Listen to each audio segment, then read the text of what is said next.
Salut les amis, bienvenue pour ma nouvelle vidéo. Alors aujourd'hui, on va parler arrosage. Forcément, ça a été des questions qui ont été assez répétitives courant les derniers mois avec les semis, avec les plantations. Et vous m'avez souvent posé la question, comment j'arrose, à quelle fréquence, à quel dosage. Donc je vous explique tout ça au travers de ma vidéo. Alors juste une chose, vous allez pouvoir justement me poser toutes ces questions à la fois en commentaire au travers de cette vidéo, mais également au niveau du Discord que vous allez pouvoir retrouver dans la description de la vidéo.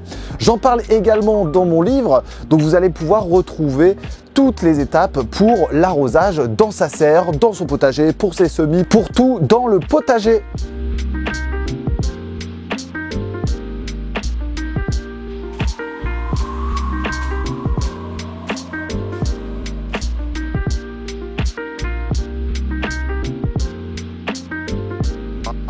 Alors il faut savoir que l'arrosage, l'irrigation, comme on parle dans le jargon des horticulteurs, est très important pour forcément le développement de mes végétaux.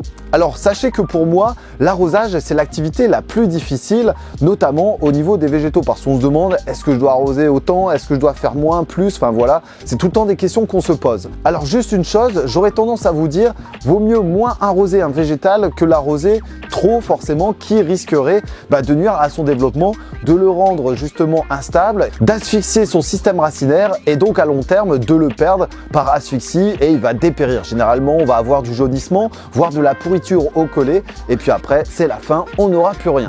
Ensuite, il faudra faire attention aux différents systèmes d'irrigation, d'arrosage. Est-ce que j'arrose par au-dessus, par en dessous? Je vais faire attention aux fleurs, je vais faire attention aux feuilles. Tout ça, c'est des éléments à prendre en compte au niveau de vos cultures. Alors pour aujourd'hui, moi je vais utiliser cette lance. Donc c'est une lance que vous pourrez retrouver sur le site Ozlock. Je les trouve très bien adaptées pour moi. Ça me permet à la fois d'aller dans la profondeur de la serre et en même temps de faire toutes les différentes potées avec un débit qui est suffisamment important. Donc concernant l'arrosage et notamment dans ma serre tunnel aujourd'hui, je vais faire une irrigation par aspersion, c'est-à-dire que les gouttelettes vont se déposer sur le feuillage, ruisseler dessus et se déposer sur le sol. Bien entendu, j'aurai des gouttelettes d'eau qui vont se déposer à côté et donc qui vont irriguer et qui vont humidifier la terre. Concernant l'arrosage, que je prenne ici ma salade, le cresson, la mâche, les épinards, le besoin en eau est le même. Cependant ici, il faut prendre en compte encore un autre facteur. Je suis dans une serre tunnel et donc la pluie ne peut pas tomber à l'intérieur. Donc je vais devoir faire attention à mon sol et vérifier l'état d'hydratation de ce sol. Un sol qui est trop sec ne pourra plus absorber l'eau correctement comme auparavant. Donc vous allez devoir assurer un arrosage quotidien. Pour justement éviter de trop arroser, et ça c'est important également, vous allez devoir pailler votre sol qui va permettre justement de concentrer l'eau, qui va vous permettre également de limiter les désherbages et ça c'est assez intéressant.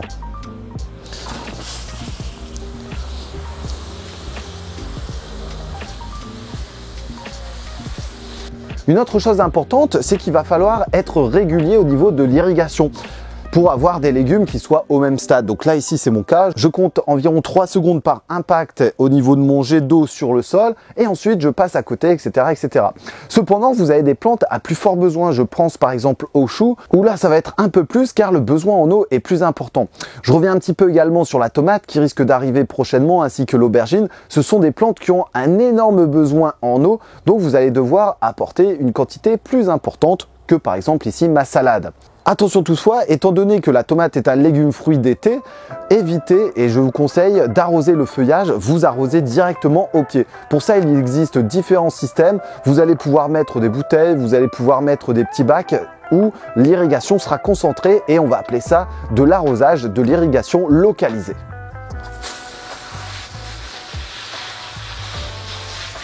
L'eau qui me sert à arroser tout le potager provient d'un forage. Forcément, il faut faire des économies en eau. Donc ce forage me sert juste à arroser les cultures. Cependant, il y a d'autres alternatives pour récupérer l'eau, forcément.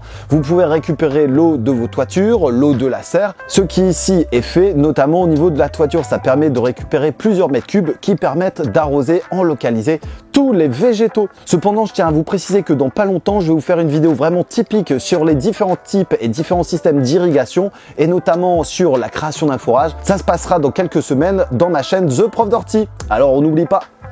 Alors maintenant, on va parler un petit peu des semis. Vous avez certainement fait dans la maison des semis de tomates, poivrons, concombres, courgettes et j'en passe. À l'extérieur, vous allez faire de la salade, des pois, enfin j'en sais rien, un peu de tout. Donc on va devoir faire attention à son irrigation, c'est la chose la plus importante. Un sol de semis doit être constamment humidifié, doit être constamment humide. Cependant, il ne doit pas être détrempé. Vous ne devez pas avoir des caissettes qui pèsent super lourd.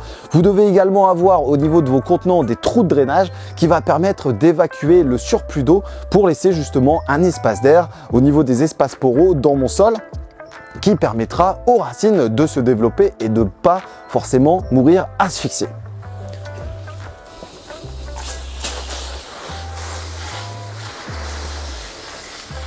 Enfin, encore une chose, au niveau des semis, faites très attention au niveau de la croûte de surface. Souvent, on vient arroser par-dessus avec un arrosoir, une forme d'aspersion.